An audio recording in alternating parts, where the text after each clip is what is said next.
अभी अभी मैं जम्मू बॉर्डर से बीएसएफ के जवानों को हंसा के लौटा हूं। बीएसएफ यानी बॉर्डर सिक्योरिटी फोर्स, प्रथम सुरक्षा पंक्ति।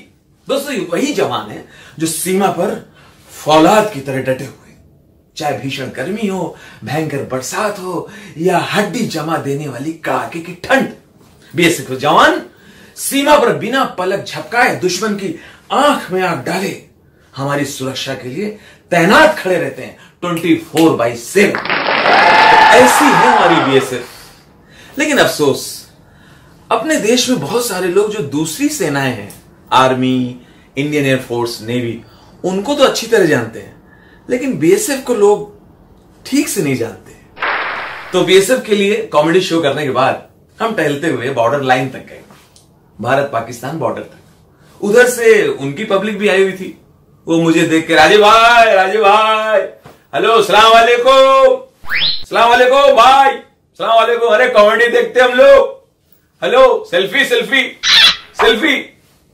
उनको देख के लगा कि वहां की आवाम हो या यहां की पब्लिक हो, खून खराबा तो कोई नहीं चाहता। खैर, उधर पाकिस्तान का एक फौजी खड़ा हुआ था। मैं उसके नजदीक जाके बोला, हमने कहा ये हमारे इंडिया को देखिए, कितनी अच्छी बॉर्डर पे फेंसिंग लगाई है, उनके ऊपर लाइटें लगी हुई हैं, कैमरे लगे हुए हैं, तार लगे हुए हैं, उनमें करंट दौड़ रहा है। आपकी तरफ ऐसा नहीं दिख रहा है कुछ भी? भाई बात ऐसी है, आप लोग हो पैसे वाले, खर्च करो। हम पैसा क्यों खर्च करें, हमारा इतना बजट नहीं होता है। आपने कांटे वाले तार लगा लिए, हमारी भी सुरक्षा हो रही है। और ऐसे भी हम ये फेंसिंग क्यों लगाएं? भाई आपकी तरफ से हमारे पाकिस्तान में कोई घुसपैठिया तो आता नहीं है, तो हम इतना खर्च करें भी क्यों? और जनाब जो है, आपकी इंडिया की गवर्नमेंट भी कमाल है?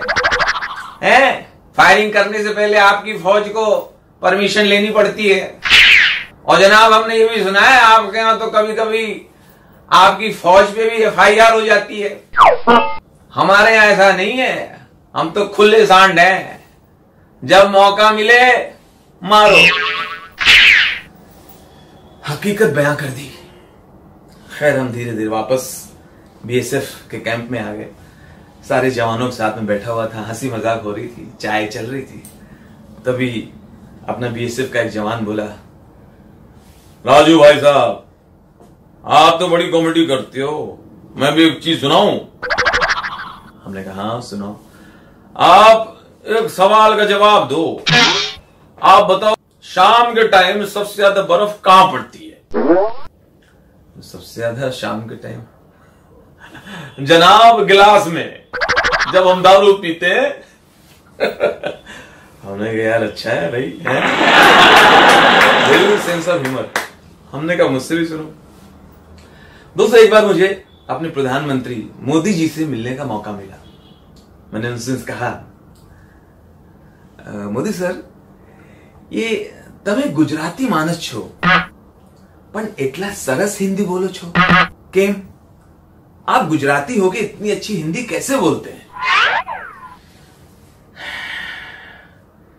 राजू जी, मैंने रेलवे स्टेशन पे चाय बेची है, और चाय बेचते बेचते मैं हिंदी सीख गया। मैंने उसमें कौन सी बड़ी बात है साहब जी, हमारे बीएसएफ के जवान दारू पीते पीते अंग्रेजी सीख गए। बातें हो रही थी, हंसी मजाक हो रहा था। तभी अपना एक जवान बोला, साहब जी, जो पाकिस्तानी जो फौज है ये धोखे से मारती है। ये मारने से पहले आपस में ये लोग प्लानिंग करते हैं, प्लानिंग करके साहब जी ये छुप कर जो है वार करते हैं। मारने से पहले साहब जी, फायरिंग के पहले ये गांव खाली करा लेते हैं। उसके बाद जब हम लोग फायरिंग करते हैं साहब जी, उनके गांव में होता नहीं है, और ये तब तक हमारे गांव के लोगों को मार चुके होते हैं, नुकसान हो जाता है, मोटार फेंक देते हैं, और हम जी मैगजीन पे मैगजीन के मैगजीन खाली करते रहते हैं। ये प्लानिंग के साथ आते हैं और झाड़ के पीछे से मारते हैं। और यहाँ पे क्या आपको अनुभव होते हैं, क्या एक्सपीरियंस होते हैं? कुछ नहीं जी, कभी कभी क्या होता है जी, उनकी कोई गाय भैंस इधर आ जाती है तो हम लोग तो जी वापस कर देते हैं, वहां जिसकी चीज है उसको दे देते हैं। और कभी कभी हमारी भेड़ बकरी उधर जाती है तो उनसे जब पूछते हैं जी आपकी तरफ हमारी भेड़ आई है, वो कहते हैं वो तो हमारे साहब ने खा लिया भाई, पाए तो कमांडेंट साहब ने खा लिए, मेजर साहब कलेजी खा रहे हैं, आपको पहले बताना चाहिए था। और साहब जी क्या है, जंगल भी अबाड़ में ड्यूटी करनी है, आदमी तो कोई होता नहीं है जी, ऐसे में घूमते रहते हैं जी, मोबाइल भी अलाउड नहीं है, और बस जी है यहाँ तो ये सांप बिच्छू यही निकलते हैं, सांप पकड़ते रहते हैं जी, और दुश्मन को देखते रहते हैं जी। बीएसएफ बहुत इंपॉर्टेंट है, इसलिए बीएसएफ जिंदाबाद, हिंदुस्तान जिंदाबाद। दोस्तों स्वतंत्रता दिवस की आप सबको ढेर सारी शुभकामनाएं।